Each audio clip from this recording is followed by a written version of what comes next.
Alhamdulillahilladzi nahmaduhu wa nasta'inuhu wa nastahdihi wa nastaghfiruh wa nu'minu billah wa na'udzu billahi min shururi anfusina wa sayyiati a'malina man yahdihillahu fala mudilla lahu wa man yudlil fala hadiya lahu. Asyhadu an la ilaha illallah wahdahu la syarika lahu wa asyhadu anna Muhammadan 'abduhu wa rasuluh. Allahumma shalli wa sallim wa barik ala sayyidina Muhammad wa ala alihi wa sahbihi ajma'in. Assalamualaikum warahmatullahi ta'ala wabarakatuh. Alhamdulillah, kita panjatkan syukur kepada Allah Subhanahu wa taala kerana masih lagi diberi kesempatan pada malam ini untuk kita sama-sama berada dalam program mingguan di Pejabat ISMA, itu Hadis Thulatha, ISMA Kota Kinabalu. Dan insya-Allah mudah-mudahan kita mengharapkan ia menjadi sebahagian daripada medan kita untuk berbincang, menambahkan ilmu pengetahuan, insya-Allah. Dan antara tujuan juga kita sebenarnya open, kita buka program ini kepada sesiapa pun masyarakat Islam yang ada di sekitar kawasan ini ataupun Kota Kinabalu, yang mana di sini juga kita ingin menjadikan medan untuk bertemu, berukhuwah, kan, dalam mengenali, sama-sama kita berbincang satu isu yang berkaitan dengan agama Allah Subhanahu wa taala. Kalau kita lihat para sahabat Rasulullah sallallahu alaihi wasallam, kan, kehidupan mereka,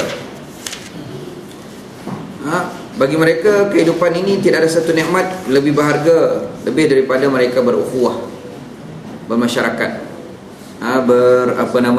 berkasih sayang sesama mereka.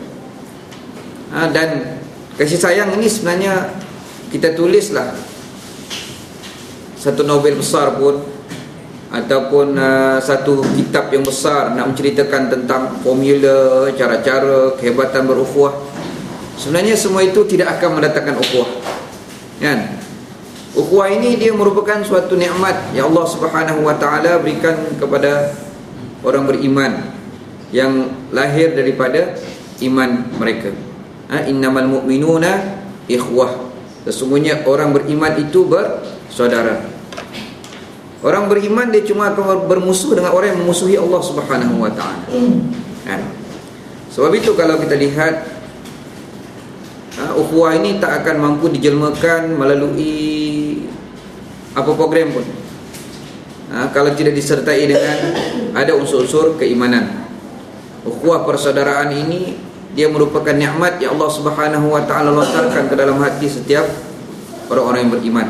Sebab itulah Allah Subhanahu wa taala berfirman, "Allau anfaqta ma fil ardi jami'an, law anfaqta ma fil ardi jami'an ma allafta baina qulubihim walakin Allah allafa bainahum."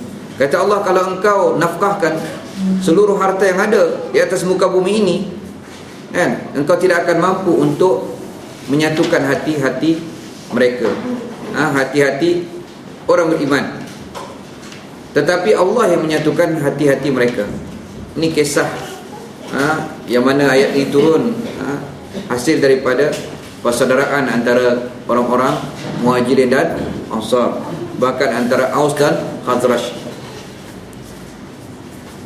Dan kalau kita lihat, ikhwah dan akhwat, ini sebagai mukadimah untuk kita memperingati sama kita. Kalau kita lihat persaudaraan para sahabat dahulu di kalangan mereka tidak bersahabat kerana suatu unsur keduniaan. Ramai orang sekarang bersahabat, berukhuwah, dia baik dengan orang kerana ada satu masalah, betul tak? Kan? Kerana urusan bisnes contohnya. Mungkin kerana kalau pelajar sebab nak minta tolong dia buat assignment, kalau kita tak baik dengan dia, susahlah. Dia pelajar genius, kan? Kita ni Masya Allah bukan genius, kan? Teruk, baca 10 kali pun tak faham, pemalas pula tu. Segala benda yang negatif ada pada kita. So kalau ada kawan yang bagus, bodoh-bodoh pula sikit, kan? Dia cerdik tapi dia nerd. So apa yang kita suruh dia buat, so kita baik dengan dia, belanja dia makan, itu ini. Ada orang yang macam tu. Tetapi kalau kita lihat para sahabat dahulu bersaudara, bersahabat, sebab mereka memainkan peranan yang sama, kan? Matlamat mereka yang sama, yang mana mereka sama macam Rasulullah sallallahu alaihi wasallam.